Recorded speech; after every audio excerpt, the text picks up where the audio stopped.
Entre mer et terre, des paysages exceptionnels et une biodiversité qui l'est tout autant. Zone protégée, les vieux salins de Hyères se devaient d'être une sortie pour ces rangers.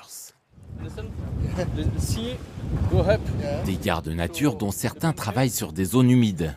Norvégiens, Australiens ou Néo-Zélandais constatent d'année en année les effets du changement climatique.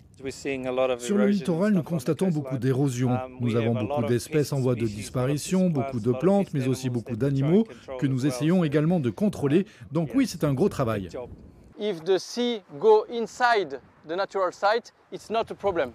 Lutter contre l'érosion des côtes, c'est l'une des missions du Conservatoire du littoral. Son dernier chantier en date a permis de supprimer certains rochers ou bâtis. On a travaillé et essayé de retrouver un trait de côte naturel, enlever les points durs pour que la mer puisse s'exprimer librement vers l'espace naturel qui est un espace tampon riche en biodiversité.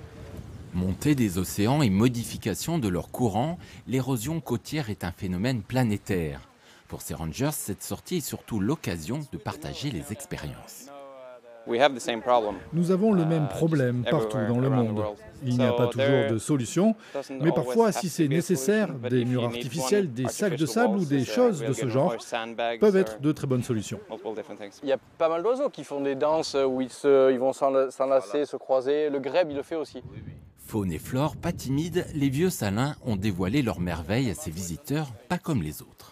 Tous ces rangers autour du monde ont des zones humides en arrière-plage qu'il faut préserver. Et on sait qu'une connexion entre la mer et la zone humide est souvent positive. Donc là aussi, le fait de renaturer le trait de côte va peut-être pouvoir permettre de nouveaux échanges entre la mer et les espaces littoraux. Et ça, c'est très intéressant pour la biodiversité. Protéger au mieux les zones humides reste l'une des priorités des rangers du monde entier.